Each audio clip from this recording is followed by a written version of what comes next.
அனைவருக்கும் வணக்கம். என் பெயர் ஏ.கே. மில்லா குமரவேல்.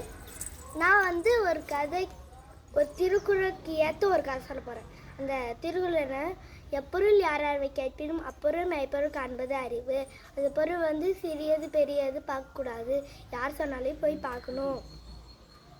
இந்த கதையோட பேர் மெய்ப்பொருள் காண்போம். அந்த கதையை ஸ்டார்ட் பண்ணலாம். ஒரு மாட்டு வண்டி போய் நிற்கிது. அந்த மாட்டு வண்டி ஒரு ஊருக்கு போகணும். அந்த ஊருக்கு போகிறது ஒருத்தர் தெரியல அந்த மாட்டு வண்டிக்காருக்கு. அப்போ ஒரு தாத்தா வராரு. அந்த தாத்தா கிட்ட கேட்குறாரு அந்த மாட்டு வண்டிக்காரு, இந்த வழியாக போனால் இந்த ஊருக்கு போகலாமா சொல்லிட்டு கேட்குச்சான். அப்போ போ அந்த தாத்தா சொன்னா போகலாமே அப்படி சொன்னாங்களா.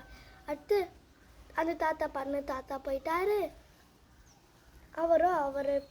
அடுத்து அந்த ஊருக்கு அவரும் மாட்டு வண்டியில் ஏறி போனார். அடுத்து வேகமாக போனதுனால ஒரு சிறுவன் கை காட்டி கை அசைத்து நிறுத்தினானா இந்த வண்டி. அடுத்து மாட்டு வண்டிக்கார் சொன்னாரா, ஐயோ உன்னை ஏற்றின்னு போகணுமா, இப்போ போக முடியாது, எனக்கு நேரம் இல்லை சொன்னாங்களாம். ஐயா நில்லுங்க, நான் அதுக்கு கேட்கல. இங்கே நீங்கள் வேகமாக போகிறதுனால அது அரை மணி நேரம் போகும். ஒரு மெதுவாக போனீங்கன்னா 10 நிமிஷத்தில் போயிடலாம்.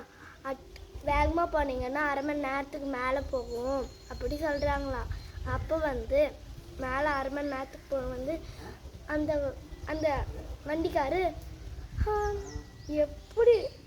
எப்படி இது மனசுக்குள்ளே தானே கேட்டுக்கிறாங்க. மெதுவாக போனால் எப்படி வேகமாக போகும், அதெல்லாம் கண்டுக்காமல் வேகமாக போனாராம். அப்போ சில நேரத்தில் போயிட்டு இங்கே பள்ளமாக இருக்குது. அது பக்கத்து கற்கள் நிறைந்து இருக்குது. அது நிறைந்து இருக்குங்க. அது தடுமாறி அப்படியே கவிழ்ந்துச்சான். அடுத்து அந்த வண்டியை தூக்கி அதில் ஒன்று அரை மணி நேரத்துக்கு மேலே போயிடுச்சான். அனைவருக்கும் நன்றி.